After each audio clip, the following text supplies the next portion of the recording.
வணக்கம். நீங்கள் இணைந்திருப்பது வசந்தம் டிவியின் மதிய நேர பிரதான செய்திகளோடு இணைந்து கொள்ளும் நான் பத்மநாதன் பிரதாப். முதலில் இன்றைய தலைப்புச் செய்திகள்.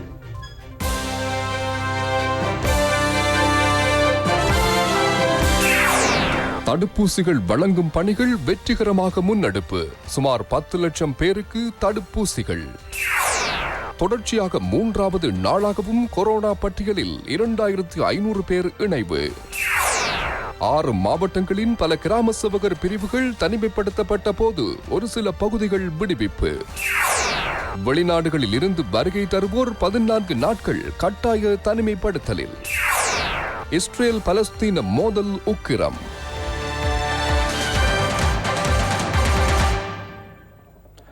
இனி தொடர்வது விரிவான செய்திகள்.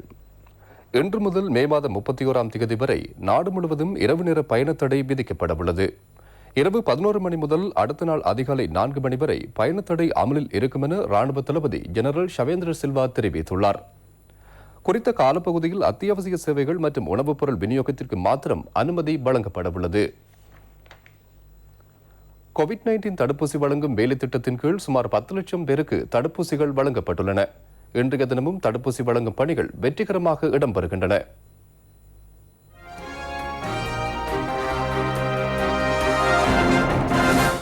அஸ்ட்ராசெனேகா கோவிஷீல்டு தடுப்பூசியின் முதலாவது டோஸ் 9,25,242 பேருக்கு வழங்கப்பட்டுள்ளதுடன் அதன் இரண்டாவது டோஸ் 2,21,368 பேருக்கு வழங்கப்பட்டுள்ளது. சைனா ஃபார்ம் தடுப்பூசியின் முதலாவது டோஸ் 71,203 பேருக்கு வழங்கப்பட்டுள்ளதுடன் அதன் இரண்டாவது டோஸ் 2,435 பேருக்கு வழங்கப்பட்டுள்ளதாக சுகாதார பிரிவு தெரிவிக்கின்றது. ஸ்புட்னிக் வீக் தடுப்பூசியின் முதலாவது டோஸ் 11,338 பேருக்கு வழங்கப்பட்டுள்ளது. தடுப்பூசி வழங்கும் பணிகள் வெற்றிகரமாக தொடர்ந்தும் இடம்பெறுவதாக சுகாதார தரப்பு தெரிவிக்கின்றது. பிலியந்தலை சுகாதார வைத்திய உத்தியோகஸ்தர் அலுவலகத்திற்குரிய விஸ்வகலாப பகுதியிலும் இன்று காலை முதல் தடுப்பூசிகள் வழங்கப்படுகின்றன. தடுப்பூசிகளை பெற்றுக் கொள்வதற்காக பெருந்திரளானோர் வருகை தந்துள்ளதுடன் இன்றைய தினம் சுமார் 1,500 பேருக்கு தடுப்பூசிகள் வழங்கப்பட உள்ளதாக பிலியந்தலை சுகாதார வைத்திய உத்தியோகஸ்தர் இந்திக்க எல்லாவல தெரிவித்துள்ளார்.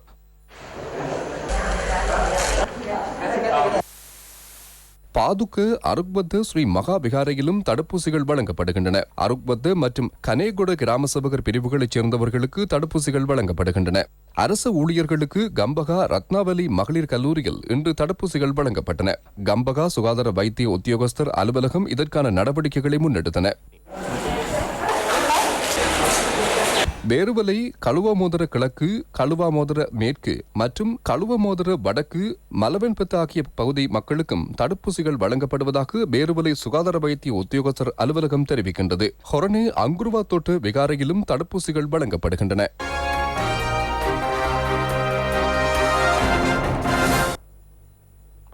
நேற்றைய தினம் 2,568 கொரோனா தொற்றாளர்கள் நாட்டில் இனம் காணப்பட்டனர்.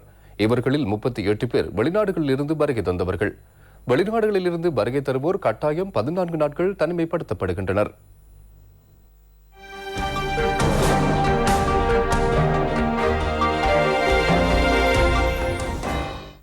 நேற்றைய தினம் கூடுதலான தொற்றாளர்கள் கொழும்பு மாவட்டத்திலிருந்தே இனங்காணப்பட்டதுடன் அவ்வெண்ணிக்கை 660 ஆகும். களுத்துறையிலிருந்து 417 பேரும், கம்பஹாவிலிருந்து 300 பேரும் இனங்காணப்பட்டுள்ளனர். குருநாகல் மாவட்டத்திலிருந்து 196 பேரும், காலி மாவட்டத்திலிருந்து 148 பேரும் இனங்காணப்பட்டுள்ளனர். கண்டி, மாத்தறை உள்ளிட்ட மேலும் பல மாவட்டங்களிலிருந்தும் தொற்றாளர்கள் நேற்றைய தினம் இனங்காணப்பட்டனர். இதற்கமைய இதுவரை நாட்டில் இனங்காணப்பட்டுள்ள மொத்த கொரோனா தொற்றாளர்களின் எண்ணிக்கை 1,31,098 ஆகும்.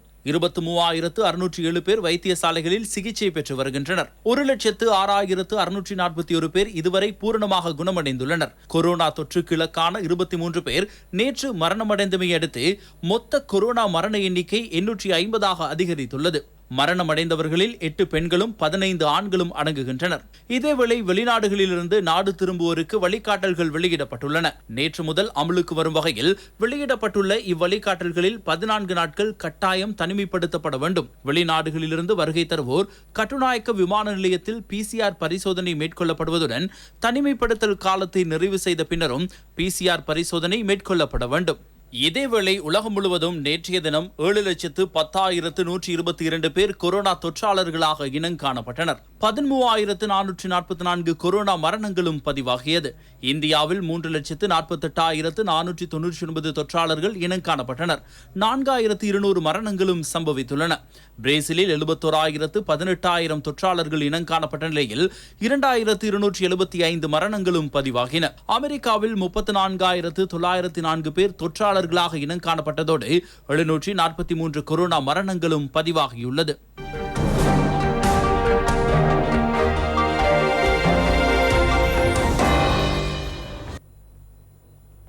கொரோனா வைரஸானது நாடு கண்ட வகையில் பலமாக முகம் கொடுக்க வேண்டிய சவாலாகும்.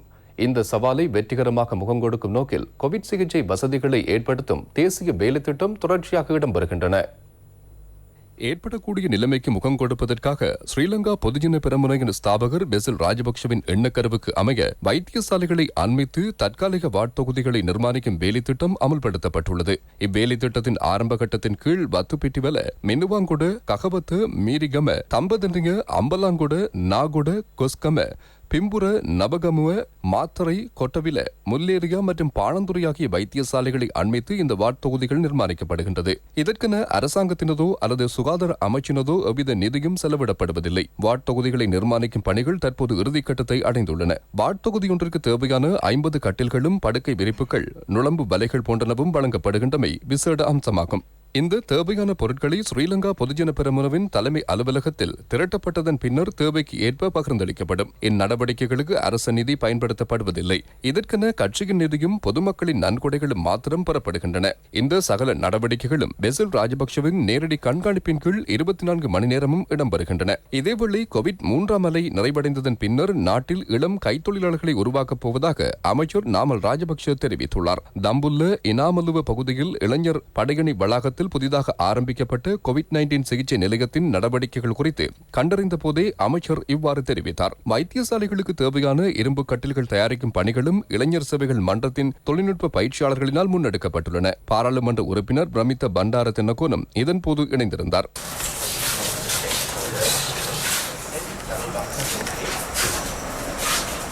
இதேவேளை இவ்வாறு நிர்மாணிக்கப்படுகின்ற 13 கோவிட் சிகிச்சை நிலையங்களில் கொஸ்கம பிராந்திய வைத்தியசாலையிலும் மத்திய நிலையம் ஒன்று ஸ்தாபிக்கப்படுகிறது. தற்போது இதன் பணிகள் பூர்த்தியடையும் நிலையில் உள்ளன. இங்கு 50 கட்டில்கள் வழங்கப்பட்டுள்ளன.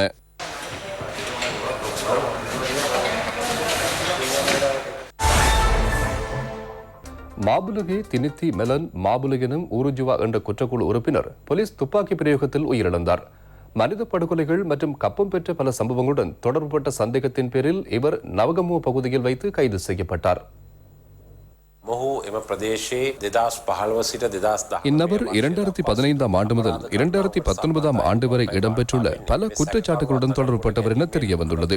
இவர் கைது செய்யப்பட்டதன் பின்னர் பல்வேறு குற்றச்செயல்கள் தொடர்பாக இவரிடம் விசாரணைகள் மேற்கொள்ளப்பட்டுள்ளன. அவ்வாறு நேற்றைய தினமும் மேற்கொள்ளப்பட்ட விசாரணையின் போது இவர் நவகமுவ போலீஸ் அதிகார பிரிவின் வந்துராமுல்ல பிரதேசத்திற்கு அழைத்துச் செல்லப்பட்ட சந்தர்ப்பத்தில் ஏற்பட்ட வாக்குவாதத்தின் போது போலீசார் தமது அதிகாரத்தை பயன்படுத்தியுள்ளனர். சம்பவத்தின் போது இவர் உயிரிழந்தார். போலீஸ் அத்தியட்சகர் ஒருவர் கண்காணிப்பில் மரணம் குறித்து விசாரணைகள் முன்னெடுக்கப்பட்டுள்ளன. கடுவலை மேஜிஸ்ட்ரேட் நீதிமன்றத்திற்கு அறிவித்து மரண விசாரணைகள் இடம்பெறவுள்ளன.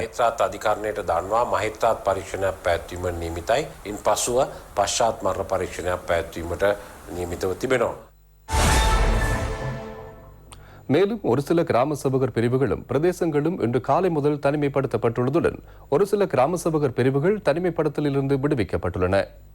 பிலியந்தலை, கொலம்புன்ன 573 மற்றும் மாம்பே மேற்கு 574 ஆகிய கிராம சேவகர் பிரிவுகள் இன்று காலை 7:30 முதல் தனிமைப்படுத்தப்பட்டன. மகாபாகே போலீஸ் பிரிவின் எலப்பிட்டவெல, நவம்ம ஹரகம மற்றும் மகுல் போக்குன கிராமத்தின் மகுல் போக்குன வீதி தனிமைப்படுத்தப்பட்டுள்ளதாக அறிவிக்கப்பட்டுள்ளது. காலி மாவட்டத்தின் இமதுவ, திக்கும்புர 165 கிராம சேவகர் பிரிவும் அகங்கம, அட்டானிகித்த 166 பி ஆகிய கிராம சேவகர் பிரிவுகளும் தனிமைப்படுத்தப்பட்டுள்ளன. பெல்மடுள்ள தொடகஸ்வின்ன 171 சி மற்றும் கொடகம 171 பி ஆகிய கிராம சேவகர் பிரிவுகளும் தனிமைப்படுத்தப்பட்டுள்ளன.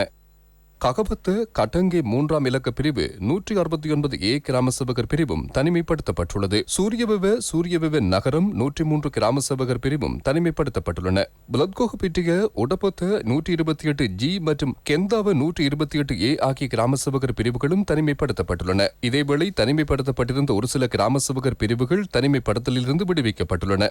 கம்பகா, கொட்டதெனிக, களு அக்கல மற்றும் பொல்கேன கிராம சேவகர் பிரிவுகள் தனிமைப்படுத்தலிலிருந்து விடுவிக்கப்பட்டன. களுத்துறை, கொடம்கொட, அதிகாரிகொட 719 ஏ கிராம சேவகர் பிரிவுகளும் விடுவிக்கப்பட்டுள்ளன. அத்துடன் நேற்று நள்ளிரவு முதல் மாகாணங்களுக்கு இடையில் பயண தடை விதிக்கப்பட்டுள்ளதுடன் அத்தியாவசிய சேவைகளை எவ்வித தடையுமின்றி முன்னெடுத்துச் செல்ல முடியும் என போலீசார் தெரிவிக்கின்றனர். மாகாணங்களுக்கு இடையில் பயண தடை விதிக்கப்பட்டதை அடுத்து வடமத்திய மற்றும் வடமேல் மாகாணங்களை பிரிக்கும் கலா ஒயா பாலத்திற்கு அருகாமையிலும் போலீசாரும் ராணுவத்தினரும் கூட்டாக இணைந்து கண்காணிப்பு நடவடிக்கைகளை மேற்கொண்டுள்ளனர். அத்தியாவசிய சேவைகளுக்கு அனுமதி வழங்கப்படுவதுடன் ஏனைய வாகனங்கள் திருப்பி அனுப்பப்படுவதை அவதானிக்க முடிந்தது. அளுத்கம புகையிரத நிலையம் மற்றும் வெந்தர எல்லையிலும் சோதனை நடவடிக்கைகள் முன்னெடுக்கப்படுகின்றன. தென் மாகாணத்திலிருந்து வருகை தரும் சகல புகையிரதங்களும் அளுத்கம புகையிரத நிலையத்தில் நிறுத்தப்படுகின்றன. வெந்தர பாலத்திற்கு அருகாமையிலும் சோதனை நடவடிக்கைகள் இடம்பெறுகின்றன. இதேவேளை தெற்கு அதிவேக நெடுஞ்சாலையின் வெளித்தென்ன பரிமாறல் பகுதி நேற்று நள்ளிரவு முதல் தற்காலிகமாக மூடப்பட்டு சோதனை நடவடிக்கைகளை போலீசார் முன்னெடுத்தனர். வடமத்திய மாகாணத்திற்குள் பிரவேசிக்கின்ற சகல இடங்களிலும் பாதுகாப்பு தரப்பினர் வீதி தடைகளை இட்டு சோதனைகளை முன்னெடுக்கின்றனர். பயண தடைகளை மீறும் சாரதிகள் கைது செய்யப்படுவார்கள் என போலீசார் தெரிவிக்கின்றனர். சப்ரகமுவ மற்றும் மேல் மாகாணங்கள் பிரிக்கின்ற அபிசாவெல்ல நகரிலும் சோதனைகள் இடம்பெறுகின்றன. இதேவேளை மல்வத்து பீடாவத்தின் வருடாந்த பிங்கம நிகழ்வும் தற்காலிகமாக நிறுத்தப்பட்டுள்ளது. கொரோனா தொற்று நீங்கி சிறந்த சுகாதார நிலை நாட்டில் உருவாக்கியதன் பின்னர் அந்த பிங்கம நிகழ்வை நடத்துவதாக அஸ்கிரி பீட மகாநாயகர்கள் தெரிவித்துள்ளனர். சப்ரகமு மாகாணத்தில் ஔடத விற்பனை நிலையங்களை தவிர ஏனைய வர்த்தக நிலையங்களை இரவு 7 மணிக்கு பின்னர் மூடிவிட தீர்மானிக்கப்பட்டுள்ளது. இம்மாதம் 14, 15 மற்றும் 16ஆம் திகதிகளில் அத்தியாவசிய வர்த்தக நிலையங்கள் மாத்திரம் திறக்கப்படும் என சப்ரகமுவ மாகாண சபை அறிவித்துள்ளது. சுபிட்சத்தின் நோக்கின் அடிப்படையில் 1000 தேசிய பாடசாலைகளை உருவாக்கும் வேலை திட்டத்தின் கீழ் 755 பாடசாலைகளுக்கு முதல் கட்ட நிதி ஒதுக்கப்படவுள்ளதாக ராஜாங்க அமைச்சர் பி.எல். நிசாந்து தெரிவித்துள்ளார். ஊடகவியலாளர் சந்திப்பின் போதே அவர் இதனை தெரிவித்தார். ஜனாதிபதி கோட்டாபய ராஜபக்ஷவின் படிப்புரைக்கு அமைய 1000 தேசிய பாடசாலைகள் உருவாக்கப்படுகின்றன. முன்பள்ளி பாடசாலை கல்வி முதல் பல்கலைக்கழக கல்வி வரை ஒன்றுடன் ஒன்று தொடர்புபட்ட தேசிய கொள்கை வகுக்கப்பட்டுள்ளதாக இராஜாங்க அமைச்சர் பி.எல். நிஷாந்த் தெரிவித்துள்ளார். ஊவா மாகாண அரச கட்டிடங்களுக்கு சூரிய சக்தி மூலம் மின்சாரத்தை பெற்றுக் கொடுப்பதற்கான ஒப்பந்தம் கைச்சாத்திடப்பட்டது. ஊவா மாகாண ஆளுநர் ஏ.ஜே.எம். முசம்மில் தலைமையில் மாகாண சபை கேட்பொரு கூடத்தில் இதற்கான ஒப்பந்தம் கைச்சாத்திடப்பட்டது. மின்சார சபையுடன் இணைந்ததாக தனியார் நிறுவனம் ஒன்றுடன் 20 வருட காலத்திற்காக இவ்வொப்பந்தம் கைச்சாத்திடப்பட்டுள்ளது. இதன் மூலம் மாகாண சபைக்கு ஆண்டொன்றுக்கு 225 மில்லியன் ரூபாய் வருமானமாக கிடைக்கவுள்ளது. புதிதாக 500 பேருக்கு வேலைவாய்ப்பும் கிடைக்கவுள்ளது. இத்துடன் வசந்தம் டிவியின் மதிய நேர பிரதான செய்தி அறிக்கை நிறைவுக்கு வருகின்றது. எமது அடுத்த பிரதான செய்தி அறிக்கையினை இரவு 8 மணிக்கு எதிர்பாருங்கள். வணக்கம்.